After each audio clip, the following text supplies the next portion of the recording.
Hey guys, welcome back to today's video. Today is Saturday, September 30th, 2023, and today we are going to be talking about Kevin McCarthy's speakership and the House Republican Party. I'm sure you've heard the news by now that the House of Representatives has passed with support from nearly every Democrat except for one, and an overwhelming majority of Republicans in the House has passed this bipartisan bill, a bill that would prevent a government shutdown that is now being sent to the United States Senate, which is overwhelmingly expected to pass this bill from there on. And the reason why this is significant is because for a while, we have seen the Republican Party in a state of disarray. They've been going in and out of negotiations surrounding government spending, surrounding what they were going to cede to Democrats, how they were going to run the government, and what they were going to agree on. And as you know, with the Republican Party, there are factions within both sides of the aisle, but specifically, again, we're focusing on the GOP. The more right-wing members, the members of the House Freedom Caucus, the members like Matt Gaetz, Marjorie Taylor Greene, Lauren Boebert, are grouped into one section of the Republican Party in the House. On the other side, you have the more moderate, more centrist, more traditional conservatives, as some would put it, and they often clash when it comes down to what they expect, what they want the House to pursue, what they expect of Republican leadership, what they expect of Kevin McCarthy. And when those bodies do clash, they often threaten one another in one way or another, right? And I think with Kevin McCarthy being in this very interesting position as a speaker who had gone through numerous rounds of voting for the first time in over 100 years, we had gone down all the way to the 15th ballot, 4 days of voting on a House speaker. He's in a very, very interesting predicament because it means he has to appease both sides.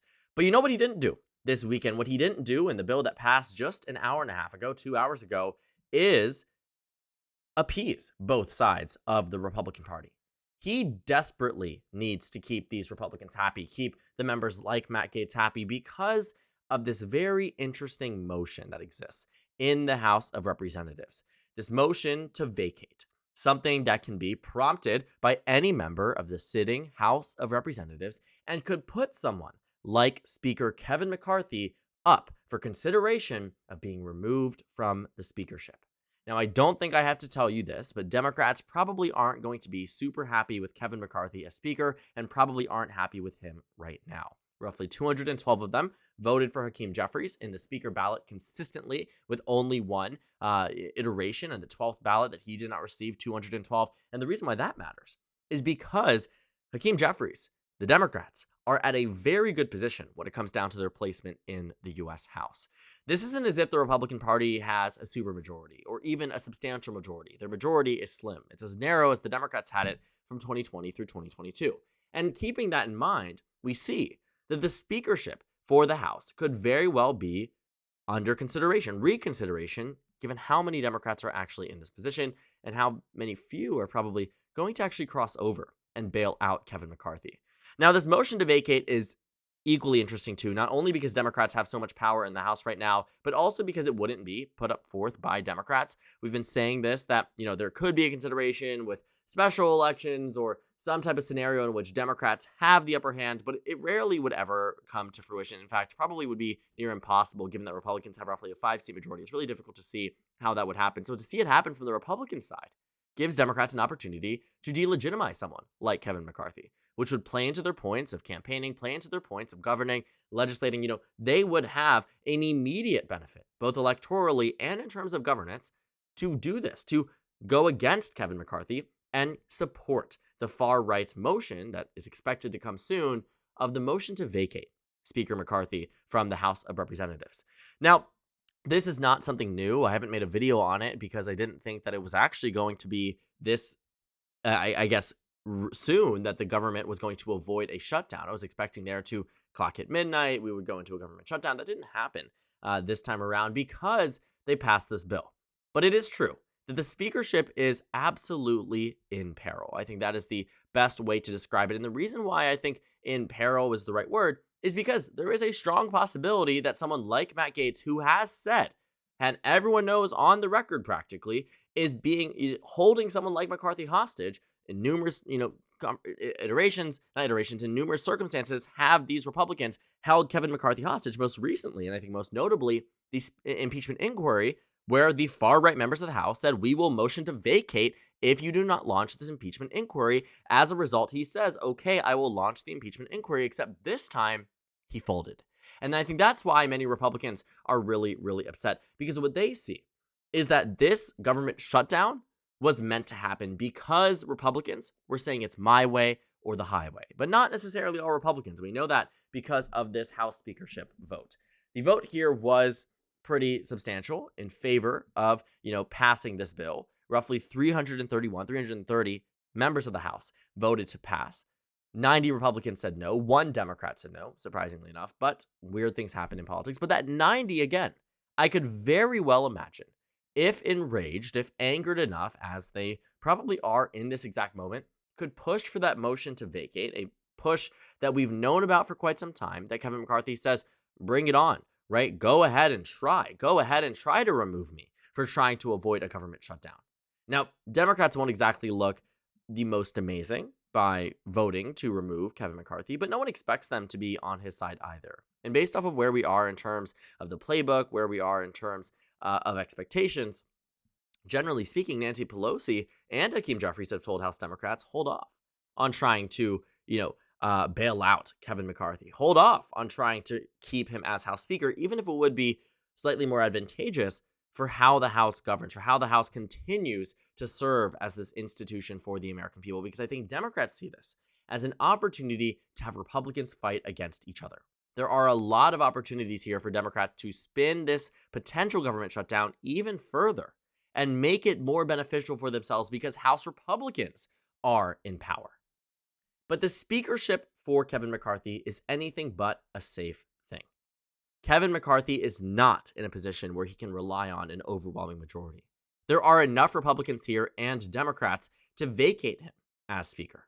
And also, it doesn't help that Democrats are feeding into this narrative that the far right is trying to build, and I think Democrats are doing it partially intentionally. We see it here with Maxwell Frost. He is a representative from the state of Florida. I believe he is the first ever Gen Z Democratic rep. So this is quite interesting. But to see the way that he has responded to the folding, to Kevin McCarthy's secession in terms of the government shutdown, he says, quote, "For months, Speaker McCarthy has been a puppet of the extreme far right. Democrats held the line and no cuts to the programs that our people depend on, and we won. Big fight ahead on the budget, but this is a win. McCarthy folded and we kept the government open. McCarthy folded and we kept the government open. Democrats won. McCarthy, puppet. Democrats won, government open," right? So a lot of this language, a lot of the ways that the Democrats are starting to spin this, it's not just him. It's a lot of progressive reps. It's a lot of the mainstream media that Kevin McCarthy gave up this spending bill. Couldn't hold out because he thought, for whatever reason, that this compromise should pass. And he was right, I think. I do think the American public would have looked at Republicans more negatively had the government shut down. There are people's livelihoods at stake when it comes down to congressional pay for people that aren't members of the United States Congress, for people that aren't considered to be essential workers within the U.S. Congress. I mean, government shutdowns do not benefit practically anyone besides those who are just using it for political advantage. And that's not what the government shutdowns are meant to be for. That's not what the government is at all supposed to be utilized for. We shouldn't be leveraging the pay for workers. We shouldn't be leveraging the assistance and support for the American public, for our public health and safety, for the environment. And these are things that are non-negotiable. And I understand there's disagreements on how to spend the money, where to spend the money, but government shutdowns are never a good thing. And everybody knows that. The American public generally will say government shutdowns are wrong. And when you look at the party in power, though Democrats do have the White House, do have the Senate, the House is what matters. The way the media has built this up to be, because in total accuracy, is the fault of the Republican Party. This, the Senate already put forth that bipartisan bill, which essentially is the one that passed, minus the funding for Ukraine. But you see, with all of that in consideration, the media knows the Senate has a bill. They know Joe Biden is not in favor of the government shutdown. So they look at what's happening and they look at the House Republicans and they say, wait a second. They are the ones holding out. It's the members of the extremist right that are holding out. It's the members that are pushing Kevin McCarthy in one direction. Well, he's trying to say, wait, let's keep the government open. This looks bad for us electorally. But quite frankly, they don't seem to care. And that's going to be a problem.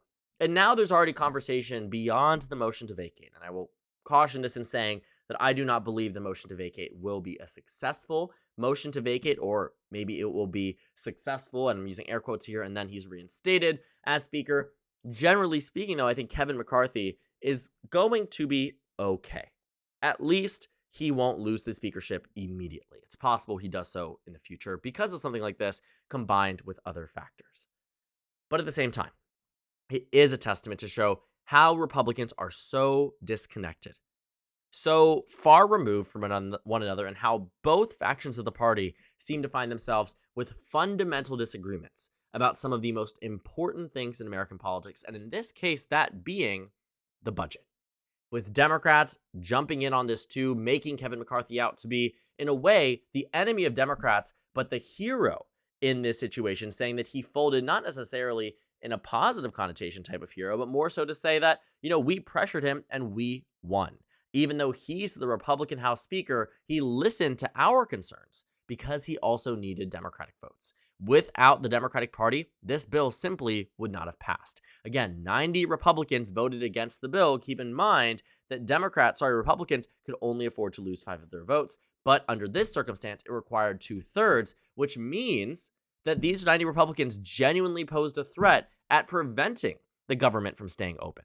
But it doesn't seem like they care. They have a very, very, set of goals, set of standards, right-wing, extremist policies that they want the modern-day GOP to adhere to. And Kevin McCarthy is here, in many cases says, yes, let's launch that impeachment inquiry. Yes, let's put you on committee assignments. Yes, let me back you in your important races. Yes, I will defend you to the press.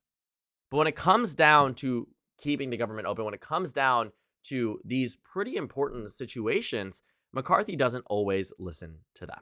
And that's what we've seen happen here, which is why I do believe there will be repercussions, because McCarthy has never stood up to the far-right Freedom Caucus in any way since he won his speaker vote. He knew better. And they also very much said this in his January meeting, that, if you don't follow through on what you're promising us now, we will just motion to vacate. Every Democrat will jump on, and then a bunch of Republicans will as well. All it needs is 5. By the end of this voting session, Kevin McCarthy only still received 216 votes. Keep in mind, there are 222 Republicans in the House. So for a considerable portion of them, a considerable chunk, you're talking about 6 U.S. representatives that, instead of just voting for Kevin McCarthy, as was advised to by some of the top aides, they decided in saying, we are going to go ahead and abstain. We are going to vote present. It gives you enough to claim the House speakership, but we cannot bring ourselves to vote for Kevin McCarthy. Why do I mention 6 as a significant number too? Well, I told you, Republicans can only afford to lose 5 votes, assuming the Democrats jump on. And based on guidance from Nancy Pelosi, based on guidance from, their respective leaders, their regional leaders, you probably aren't going to see Kevin McCarthy in a very good position should that motion to vacate get even further. Now, the Republican Party does have an opportunity to take this prevented government shutdown and spin it in their favor. But based on how they've been acting and based on what the media knows, I'm not entirely sure that's super, super possible. I do want to say, though, this government shutdown being avoided, at least as of right now, because might just shut down sometime in the future, and I'm completely out of the loop, and I'm completely wrong about this. But I think where we are with Kevin McCarthy, where we are with House Republicans, this probably won't be a lasting point for the 2024 elections because the shutdown was avoided. Because Democrats and Republicans came together, passed this bipartisan bill, but I think there will be more damage. Not necessarily damage in terms of the potential government shutdown, but to someone like Kevin McCarthy, who is supposed to keep the Republican Party in line. Keep that in mind. They're in peril, right? He's, taunting them. Go ahead and try. He's supposed to be the one. Him and the whip are the ones supposed to be keeping the GOP afloat, keeping the GOP unified on their votes. And that simply is not happening. I'm fascinated to see what happens next for Speaker McCarthy. I think that he's been in a very interesting position over the past year, being, having to maneuver within different sides of the aisle, having to maneuver within his own party, being perceived as hostile to some, adored by some, hostile to the Democrats. It must be a lot. It must be very difficult, I think, for Kevin McCarthy. But at the end of the day, I do believe that with this combined motion with the Democratic Party, that he acted in the interest that he felt was best for himself, best for his district. And I think that's why you see him taunting those Republicans and saying, if you are going to come after me for avoiding a government shutdown, so be it. But it certainly doesn't help that it's happening in the first place. And I do think it's a display that his grip on the GOP, on the House Freedom Caucus, on the Make America Great Again wing of the House Republican Party is weakening and weakening to a point where they're no longer scared of him at all, and seemingly so more unwilling to let him get anywhere further than where he already is now, and in fact might knock him down a pedestal to another position or just return him back to being a traditional House rep. So thank you guys so much for watching this video. Make sure to comment down suggestions below. Subscribe on the left if you haven't already, and check out the Instagram and Twitter. At the bottom left of the screen, there's also a Discord server for you to go ahead and join. On the screen, there's a video you can watch, and then a playlist for my 2024 House election analysis videos. Again, thank you guys so much for watching, and I will see you all later today.